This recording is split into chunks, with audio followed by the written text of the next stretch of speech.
go and take charge of your life, do what you want to do. If it fails, just go back out and get another job.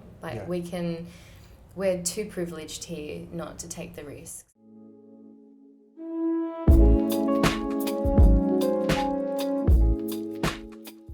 Hi, and welcome to Coffee with Confio.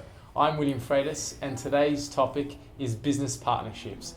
Today we've got Cassie Hallinan from Stirling Andie. Welcome on the show, Cassie. Thanks for having me. We're excited to talk to you about business partnerships because we know a little bit about your business. We know you're in a business partnership with Evan. But I want to talk to you a little bit first, introduce yourself and let us know what you actually do. Yeah, cool. So Stirling Andie, we're an architecture and interiors firm, and we predominantly work with residential builds. So whether it's your mum and dad who need to extend their house in Leichhardt because it's a growing family, or if there is a residential property developer who's looking to put on some boutique apartments on a block of land and need to get some good approvals through council to do so. Nice. And Stirling and Andie, tell us a little bit about what the name means. Yeah, so it was a bit of a play on our names. A lot of architects typically will use their surnames as their business name. And for us, that would have been Gilchrist and Hallinan, which we thought was a little bit too much of a tongue twister and would never be said. And then G and H didn't sound great either. So Evan and I used to work with each other at an old firm years ago. And when I found out his middle name was Stirling, I just thought it was really cool and that he needed to do something with it. Yeah. We joked around at the time that we could start our own thing and would call it Stirling and Andie. And the Andie comes from Cassandra, which is my first name. Yeah.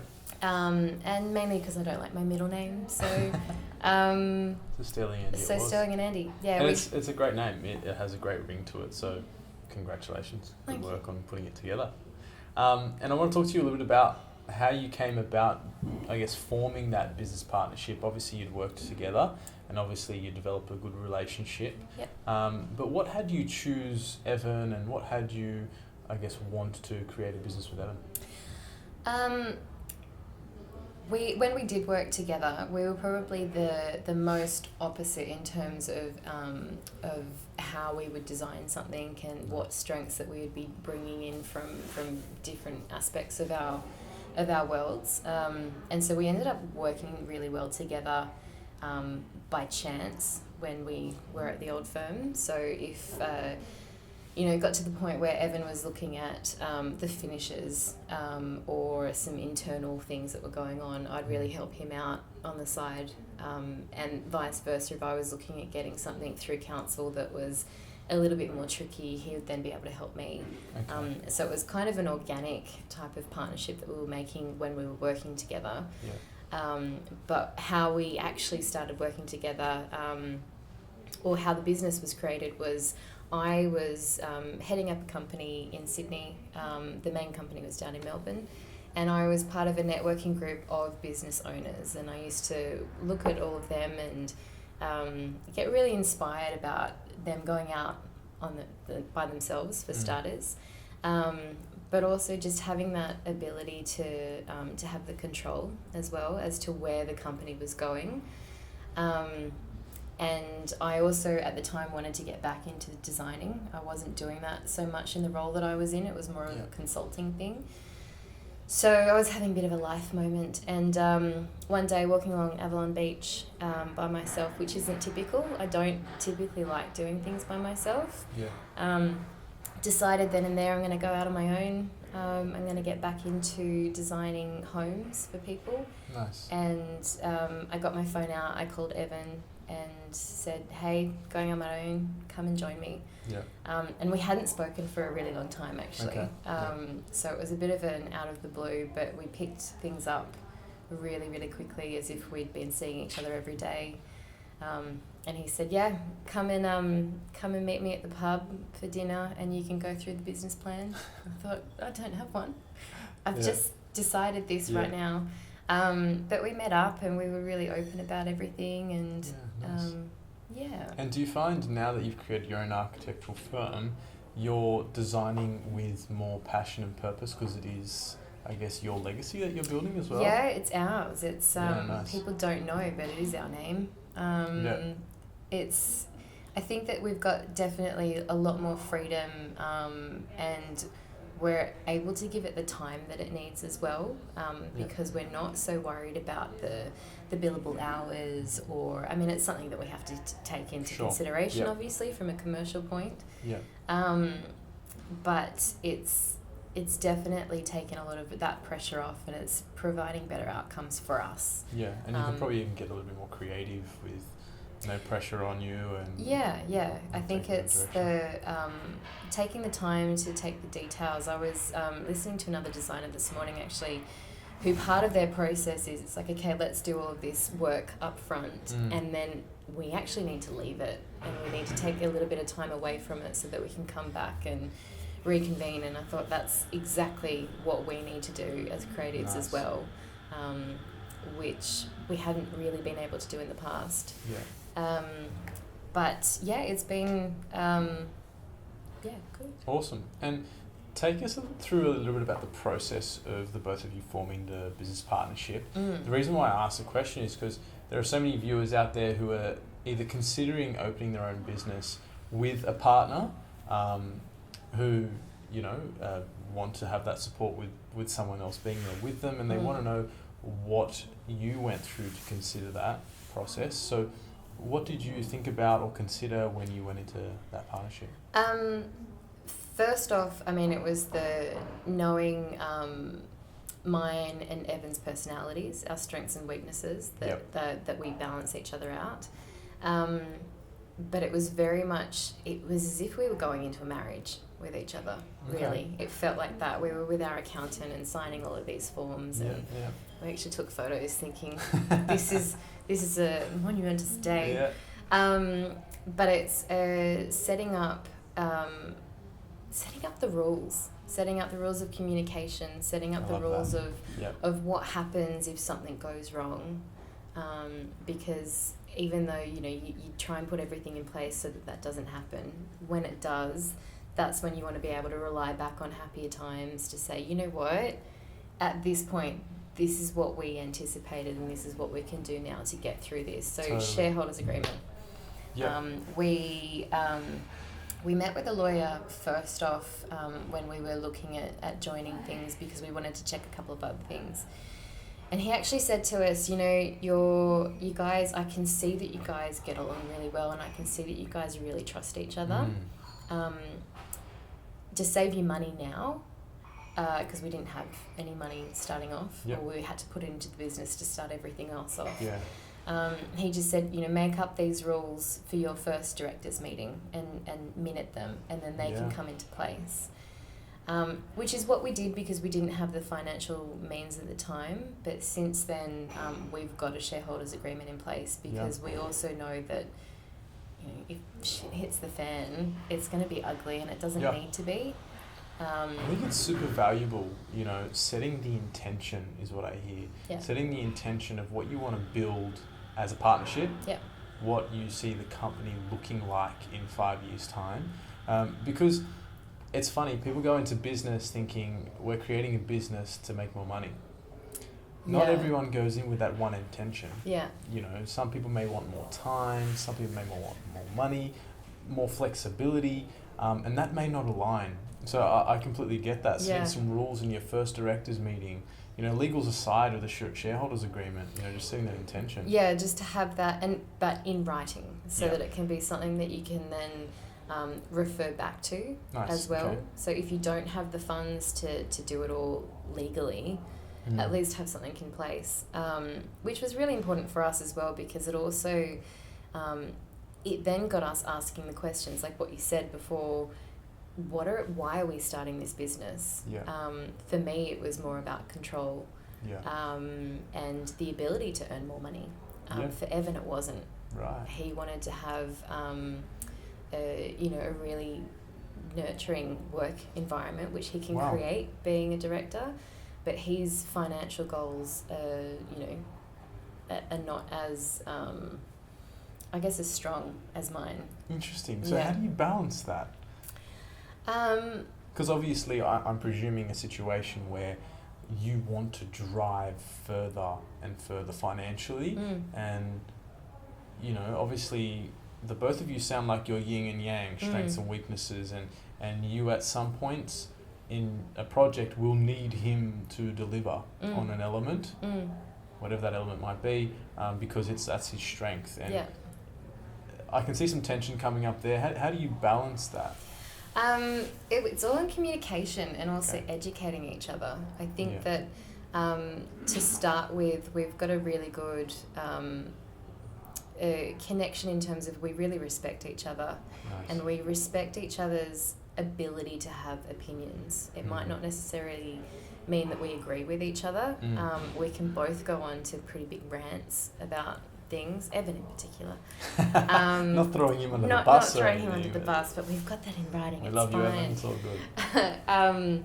But it's very much about the communication. We set out before I did a course before we started the business, which really was the thing that got me thinking, go and take charge of your life, do what you want to do. If it fails, just go back out and get another job. We're too privileged here not to take the risks because we can fall back. And, you know, it can be hard, but that's life as well.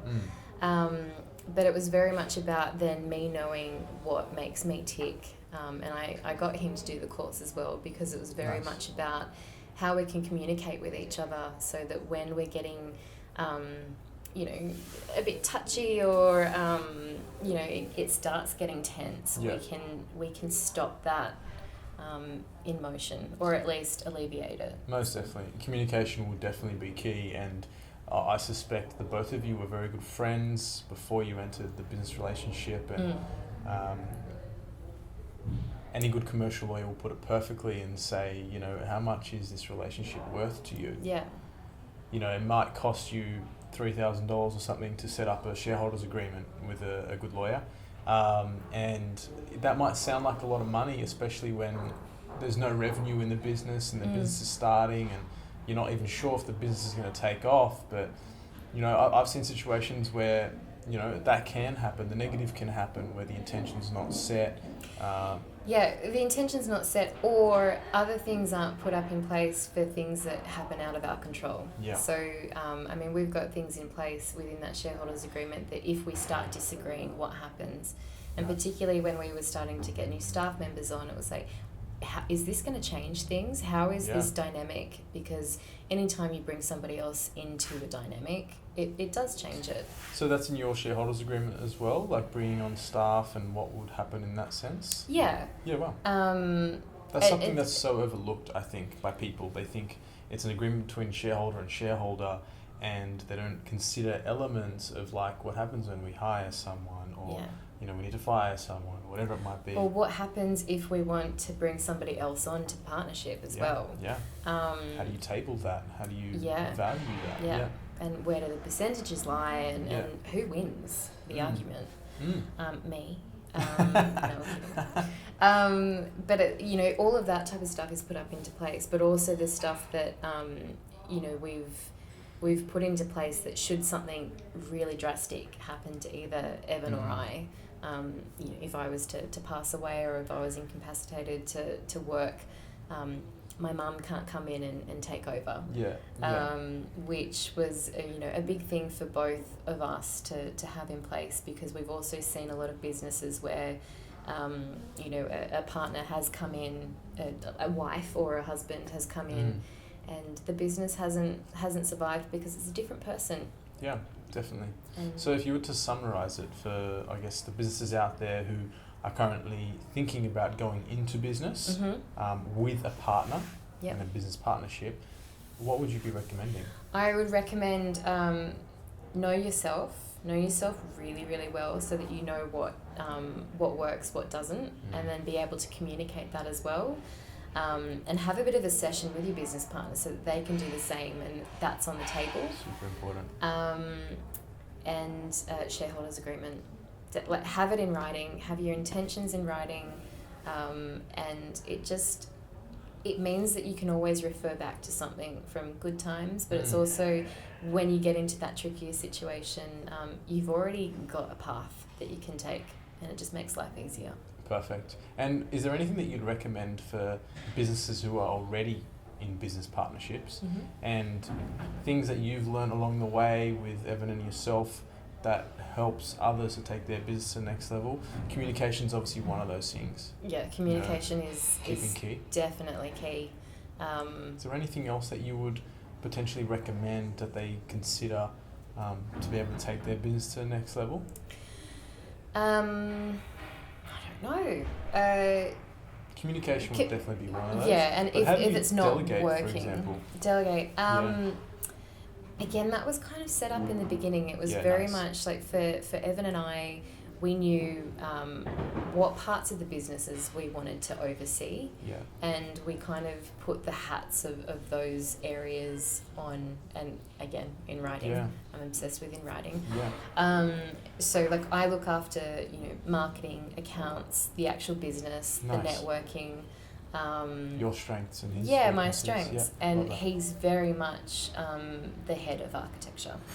So I'll just add to that, I guess, that if you're in business and you don't have that set, because it sounds like you guys did really well in the outset to establish what the boundaries were.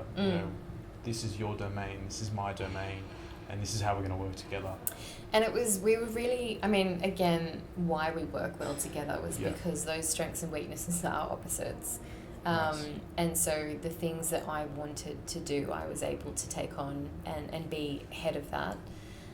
In terms of delegation, I think that's with any type of delegation. It's getting someone enrolled in the reason why something has to happen, whether it's a general task, like you need to send these plans off to the clients today, or we need to restructure, a contract that we've got with one of our suppliers, or, it's about the reasons behind it, understanding that, and then having that connection to it to get it done. It's just that common understanding that, again, it sounds like you established really well at the outset. So congratulations to, how far you guys have come.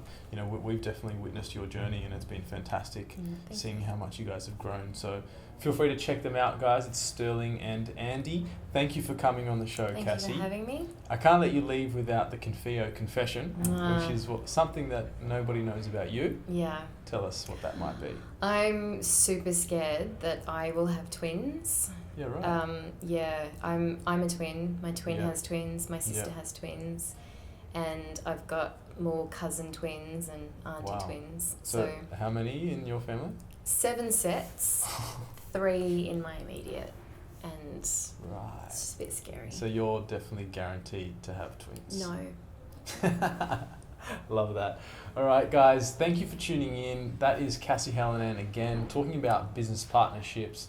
As always, these episodes are all about giving you some value so that you can take your business to the next level, or even establish that dream business that you want with that business partner or whatever it might be. So if you have any questions, feel free to reach out to myself or to Cassie on any of our socials, and we'll get those answered, because we really want to help you take your business to the next level. So thanks again for tuning in. I'm William Freitas from Confio, and this is Coffee with Confio.